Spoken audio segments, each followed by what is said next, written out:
Hey guys, this week we're talking about what to do with all of these creepy crawlies that you meet during the summer. I hear a lot of people saying the blues, but I'm gonna tell you what the blues is. When you ain't got no money, you got the blues. Alright, so the summer season, I know it's not officially summer yet, but the summer season is in full effect. People are really getting outside. It's way more popular to be camping and hiking right now.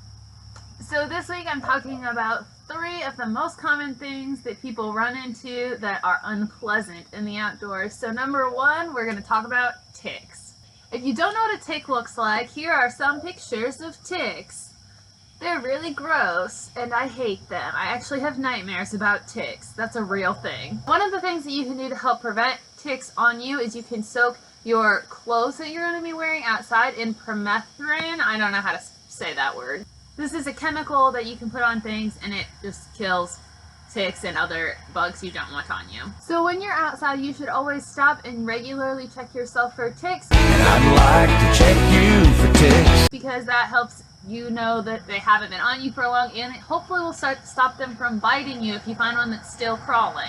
Ticks like warm places, like behind your ears and knees, your groin area, and under your arms. So make sure you're checking those places specifically because that's where they like to make their little blood-sucking nest. The first thing you're going to want to do is get out your tweezers. You're going to use your tweezers to grasp the tick as close to your body as you can and pull upward very smoothly. You don't want to like jerk it out, and make sure that there's no little tick parts left inside. You're going to want to clean that bite area with soap and water, and then you can kill the tick by either flushing it down a toilet, putting it in a sealed bag if you want to take it to your doctor. If after a tick bite you have rash, fever, fatigue, headache, muscle pain, joint swelling, or pain, you might be infected with a tick-borne illness.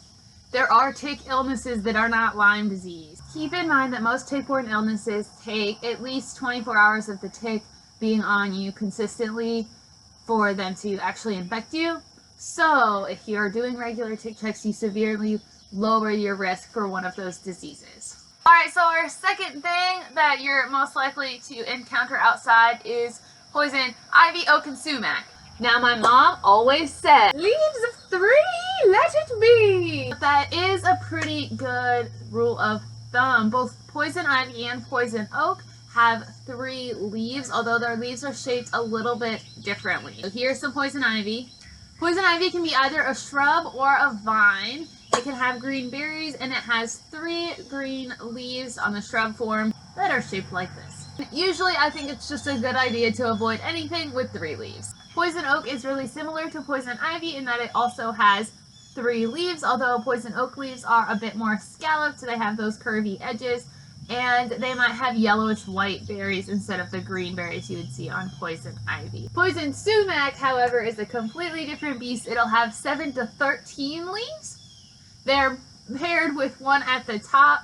It can be either a shrub or a small tree. Think about that for a second. And the leaves might have either yellowish or blackish spots. That's actually the, let's see if I can say this, uracil in the plants. That's the part that you react to. My rule of thumb when I'm hiking is if it's green and I can't tell what it is, I don't touch it. However, if you think you've come in contact with one of these plants, you should wash your skin with lukewarm soapy water and then proceed to wash anything else that might have come in contact with it. This includes your clothes, your dog, your golf club, your backpack, anything that could have those oils from the plant on it. And then mostly after you've cleaned everything thoroughly, you're just dealing with your rash. So try not to scratch and don't open any of your blisters, calamine lotion, cool compresses. There really isn't any way to speed it up. You just kind of have to like deal with it. The last thing we're going to talk about today is venomous snakes. Now, I'm about to say something that you might not like. The best way to avoid snake bites is not to be a dick to local wildlife. 2/3 of all people who have been bitten by venomous snakes are because they've been mishandling them. So I don't know, don't touch the snakes. Avoid them. If a rattlesnake is rattling at you, make a wide arc. You don't want to deal with that, and they don't want to deal with you.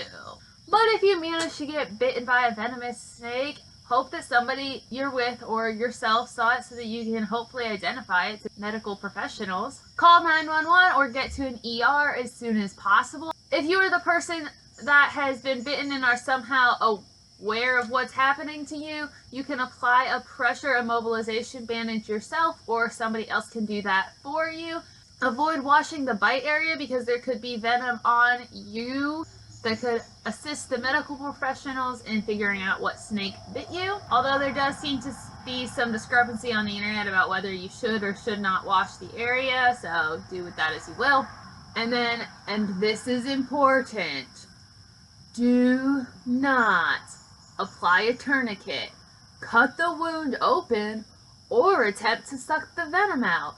Don't use a suction device to try to suck out the venom. They don't work, and they end up mangling the tissue of the leg, increasing the risk that something is going to happen to you / your friend, whoever got bit by the snake. But all of this can be avoided by not being a dick to your local wildlife. One little footnote for the end of this video, always wear sunscreen and bug spray. They're really easy things to help avoid uncomfortable situations and also potentially dangerous situations. So I hope you found this video informative and helpful. If you have other tips that you would like to share, please leave those in the comments below. If you enjoyed this video, please give it a thumbs up. We have new videos every week, so be sure to hit that subscribe button to get notifications whenever I post a video.